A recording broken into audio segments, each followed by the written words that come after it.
Welcome to Testing Your Organization's Social Media Awareness in Breakers GHI with Jacob Wilkin. Before we begin, just a few brief notes.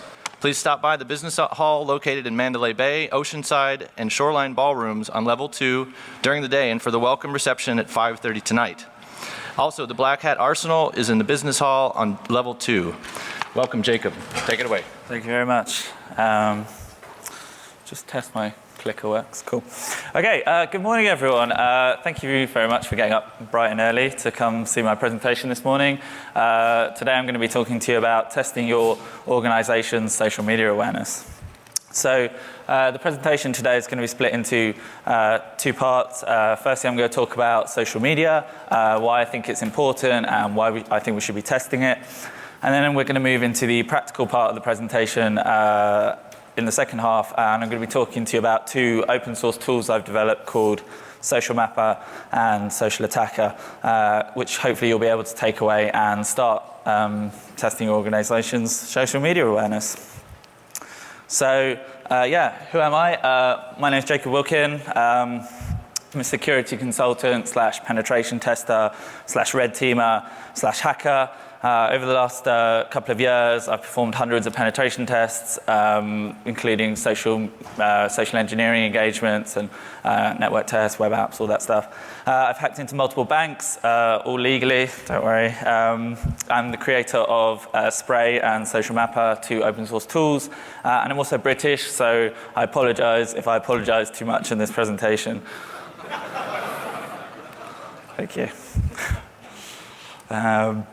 Social media, why is it a big deal? So this graphic from Hootsuite sort of shows you some basic stats about the internet and social media and stuff. 7.6 billion people in the population, 4.3 billion of them are now connected to the internet, 3.4 billion people are now active social media users. If I've done my maths right, I believe you combine those two numbers, and that's about 80% of the population that is connected to the internet are active social media users.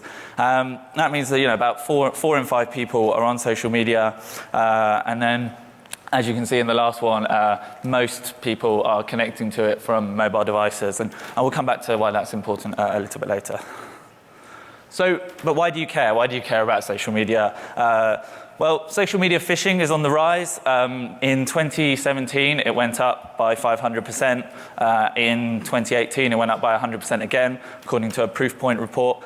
That's a 10-fold increase in social media-based phishing over the last 2 or 3 years.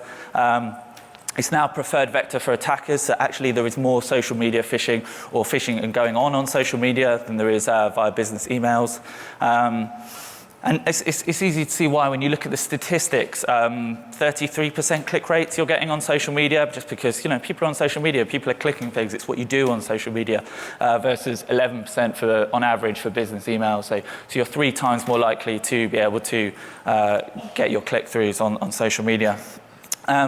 And this is important because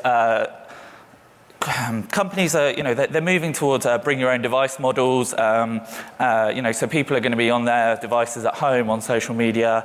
They're going to be bringing them into your work environments. And even if you, still ship out your own devices, like your laptops and phones, give them to your employees, they're going to go on them in their breaks. They're going to go on them after work and so on.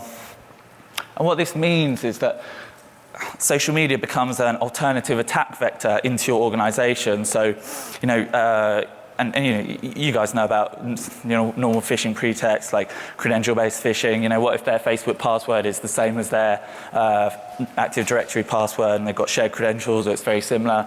Malicious file downloads, browser exploitation, all sorts of stuff like that. And if these campaigns come through on social media, the first one, the credential-based phishing, that's probably the most likely one to be an issue, just because they'll be on mobile devices, as I said in the slide before.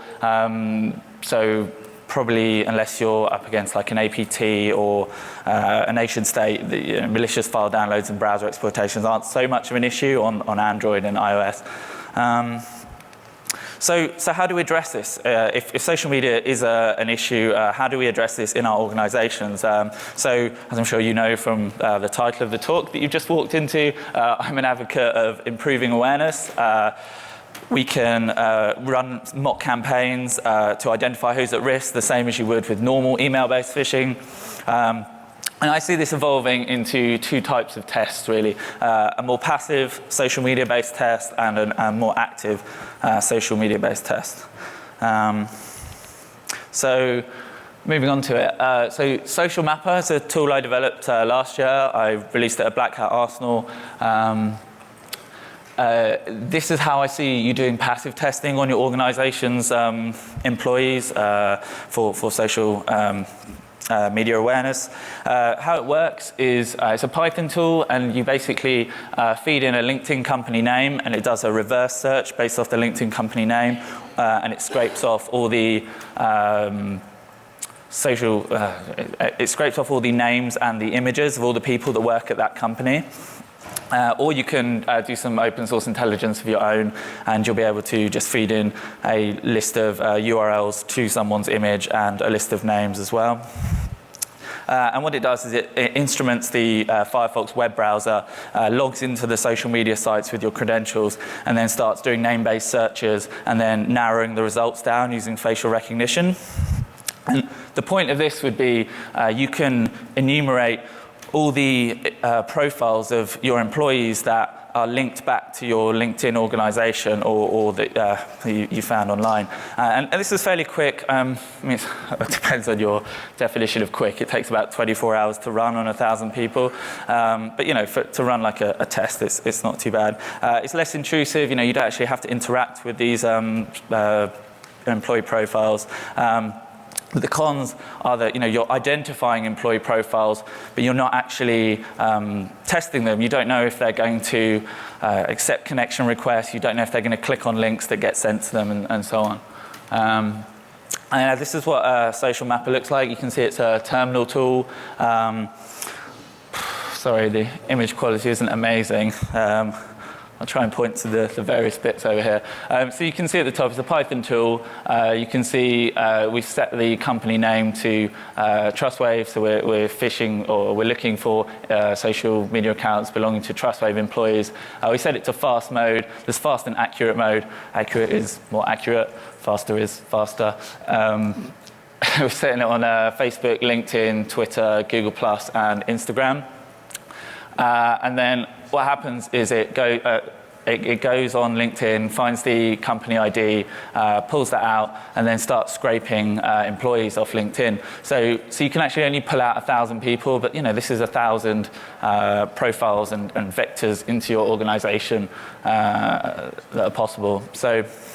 And then in this example below, so you have to imagine this is running on one person, but this is running on 1,000 people. So this is what would be happening on a mass scale in the top example. And you can see for Lawrence Monroe, it logs into the Facebook, the Facebook with our account, and it finds a match. It finds his Facebook profile. It tries to do the same on Twitter, doesn't find anything. Tries to do the same on Instagram. And finds a profile. But this is happening on a mass scale, you know, with thousands of people or more if you do it manually and feed more than 1,000 in.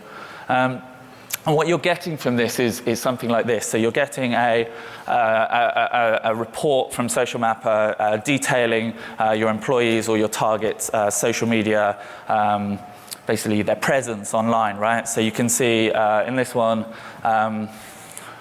For the man on the top, we pulled out his LinkedIn profile, and then we've used that to enumerate his Facebook profile. For the lady here, we've found her Facebook, her Twitter, and her Google Plus profile. I know Google Plus doesn't exist anymore. These are some old images. It's actually not part of the tool anymore. And then for the man on the bottom, the same thing, his LinkedIn profile. We found his Facebook, Twitter, and Google Plus. And that would be a huge document, you know, with like thousands of people in it. So moving on to the second type of testing. So this is a tool called Social Attacker. So you can actually do active testing with social media. I'm releasing it, well, it's out now on GitHub. I released it yesterday. If you want to hear more about it, so I'm going to go over a really high level in this talk. If you want to hear more about it, I'll actually be presenting over at Black Hat Arsenal at 10 a.m. Come ask some questions. I've got stickers that I made in Microsoft Paint that you can pick up. So social attacker, you feed in, sorry, one second.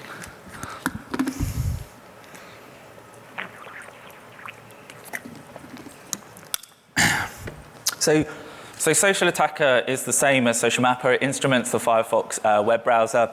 But this time, instead of just finding people, it logs into the social media sites and it starts sending the targets that you feed in. So you feed in the social mapper results into social attacker, and it goes to all the profiles for all the people it's found, and it starts connecting to those profiles, sending them, friend requests on Facebook, connection requests on LinkedIn, following them on Twitter, sending them friend requests on VK. It then waits a while for the users. You can specify the time. I usually go like 24 hours or something. And then it waits for the users, obviously, to interact with what you've sent them, accept the request. And anyone who does accept the connection request, and everyone you follow on Twitter, then gets sent phishing messages that you define. And obviously, it's up to you to do your pretext, do your campaign, however you want to do it. So the benefits of this are, you get full testing. You're actually connecting with people. You're seeing who's accepting connection requests from strangers who they don't know. You see who's actually clicking on links that you send them, and so it's like a full testing suite. The cons of this is it's slower. You have to run social mapper, then run social attacker. So it's a longer test period. But also, I do recognize that it is intrusive on private profiles. You're having to connect directly and test your employees' social media profiles. So again, what this looks like in the terminal, you can see you feed in, it's a Python tool again, you feed in the social mapper results. We specify the add fish function, so just adding people and then fishing them. We do -A, which is fish all social media sites that are in the tool. And then we set our message, so our basic pretext for this is, hey, first name, what do you think of this, with your phishing link. And you can see it's got some basic stuff, so you can be a bit more dynamic with your phishing messages. So first name gets overwritten by the first name of the person, and the tracking ID, that's a unique tracking ID, so you can properly test who's clicking on the links. And we have some stuff in the tool as well, which basically blocks out the Facebook and Twitter crawlers, so you don't get poisoned logs by. So you don't get poisoned logs by the crawlers, and it doesn't just look like everyone's clicked on the link, so you actually know who has clicked on your link. And then this is just some stuff to do verbose output and show the browser, so you can see the progress of it. But then the -W, that's setting how long you should wait between adding people and phishing them. So that's 24 hours in this. Oh no, sorry, I'm not done on the slide. So then you see it starting running in the browser, in the terminal. So it logs into Facebook, it tries to add me on Facebook, it logs into LinkedIn, adds some people on LinkedIn, so it connects with them on LinkedIn, goes on Twitter, follows some people on Twitter, goes on VK, adds them as friends as well. And then it starts looping for the 24 hours, like we said. After these 24 hours, you see similar output in the tool, sending the phishing messages. But this is what you get. So a social attacker report at the end, you get, again, like social mapper, a nice HTML report. So you can see what profiles the person has. You can see what phishing messages you sent to them. And you can see the dynamic tracking IDs here have been, so you can see which sites that they've clicked on. You can see if they have clicked on the link. You can see the IP address that the click has come from. You can see the timestamp of when they clicked on the link. And you can see if it wasn't clicked, or if the message wasn't sent because they didn't have a profile. And then you can also see the browser agent that the click came from. And this is useful because if you start,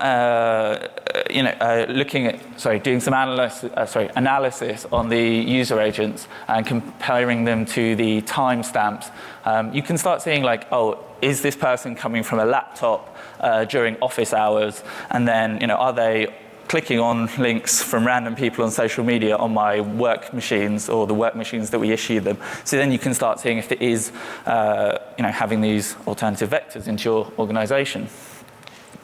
So we talked about the testing and what you can do. So how do you protect yourself? 'Cause this is a white hat conference.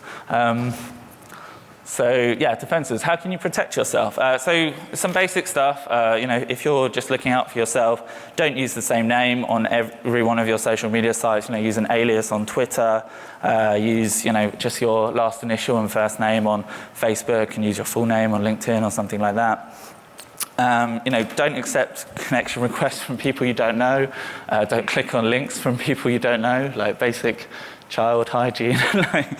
And then if you want to be super paranoid like myself, don't use your face in your social media profile. But you don't have to do this. You can use a picture of your pet dog or something in your profile picture, and if Social Mapper still links you to your pet dog, then you've got worse things to worry about, right? So protecting your organization. If you're looking after your organization, what can you do to protect your employees? Run some social media awareness testing, like I've talked about. At least run Social Mapper. If you don't want to run Social Attacker, run Social Mapper and identify everyone and say, hey, just so you know, you're linked to our organization through this type of reverse searching and enumerating across the organization. And warn them about social media phishing. It is on the rise. It is becoming bigger. Add it to your standard phishing awareness trainings. Just add a slide. I'm sure you're already doing some stuff on email-based phishing awareness. Just add an extra slide saying it could happen on social media too. And I think the big one is asking your employees not to link themselves to you on LinkedIn. So this is what this looks like. I'm sure you've all seen this on LinkedIn. So for the BBC, you can see they've got 38,000 employees linked to them on here. And the reason this is bad is because if you click on that, you can pull out, as I've said before, 1,000 people. You can do enumeration on a company so easily and pull out target lists and use Hunter.io to find their email format, and then you've got 1,000 emails to phish. So the reason people appear in this reverse search and can be pulled out is because on their personal profiles they're linking the logo here to the organization. So I would just say, encourage your people to either be super confidential and don't tell them where you're working, or just don't link the logo here, and then you won't appear in the reverse search and stuff. So just to sort of finish off with some advice to social media sites, we're using Selenium and it's a Python library to instrument the browser, do this automated scraping, all these connections and things. Like especially for Social Mapper, if an account is doing 1,000 searches overnight on Facebook, 30 seconds apart on each one, maybe that's not a legitimate person. Maybe that should be banned. And I've never had an account banned for doing this. So maybe the social media sites need to start doing some work detecting that there. I also think if you're going to be sending connection requests, and we need to move away from name-based searches, like it's really handy, but it also sets the bar really, really low for sending connection requests and looking up people and finding them. We can move to a model like WhatsApp and WeChat have, where you have to have a phone number or you have to have someone's email address before you can make that connection request, and it just adds an additional level there of security. So I do have to just pause here and give a short disclaimer. Like, running these tools will break social media sites' terms and conditions. Your accounts could be banned. Also, targeting your employees' private social media profiles is likely illegal in a lot of countries. Check your local laws before running this type of test. But I will inject here that I had a very nice man walk up to me last night at the meet and greet, and he was just asking and saying he had an internal social media application internal to his company. And with some small amounts of editing a few class names in the Selenium tool, you could change Social Mapper, and Social Attacker to be able to run on your own internal social media sites. And then that will be perfectly legal to test on. So you can do stuff like that. And obviously, don't target organizations you don't have permission to target. So just to wrap it up and conclude, I think as attackers pivot to social media with their phishing, it's really important for us to bring awareness to this issue. This will hopefully encourage social media sites to crack down, detect, and prevent automated phishing and scraping. It'll also hopefully prompt people and organizations to protect their profiles. Additionally, I think we need to have a think about reviewing our laws and consider if they're impeding security testing. Attackers are increasingly pivoting to personal profiles and personal devices in order to attack organizations. So should we change our laws so pen testers and red teamers are allowed to properly emulate attacker techniques, so we can test awareness and educate people on how to avoid issues such as social media-based phishing? Or should we leave current privacy preventions in place at the risk of security? I guess that comes down to the age-old issue of security versus privacy, and I'll leave that up to you to decide on.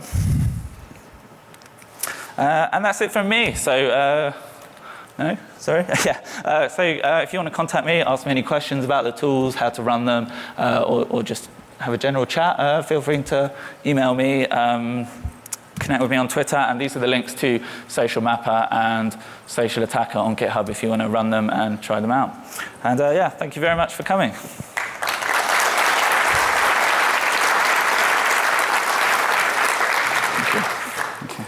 Yeah, does anyone have any questions? Yeah, I think there's a microphone somewhere. Well, I've been working on them for like the last year and a half.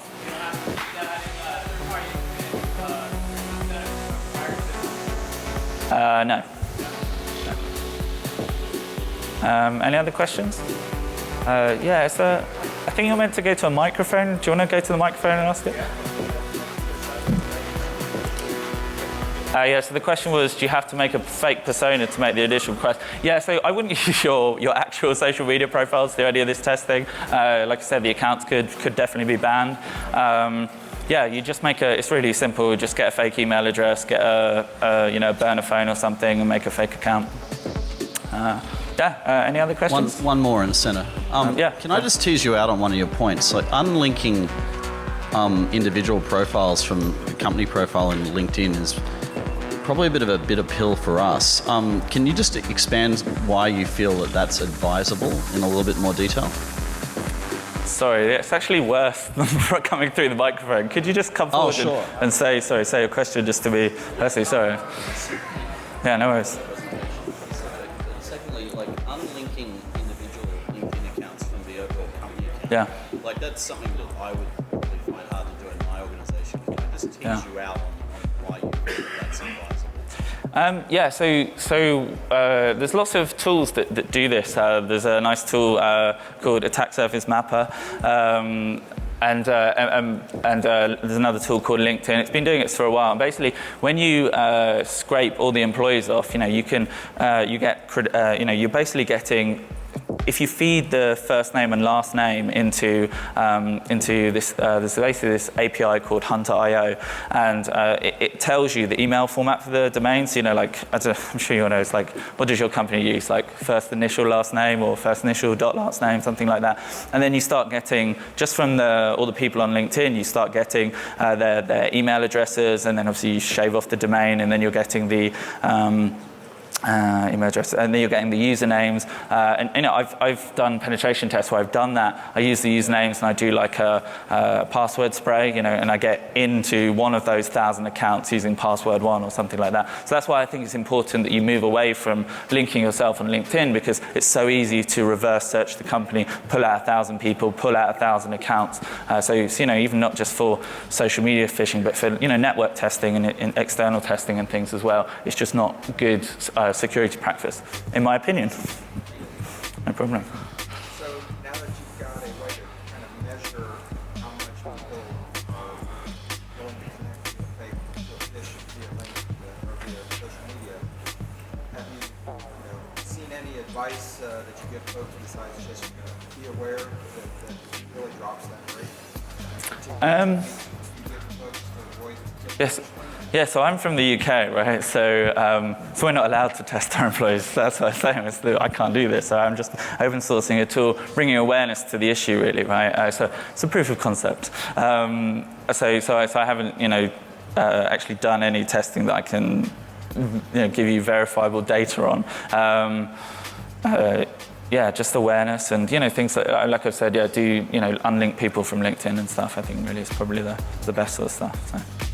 Cool. I think I've got 15 seconds, but does anyone else have any other questions or want to chat? If you put your hand up, I'll go to the Q&A room. Cool. That's good. Cool. Thanks.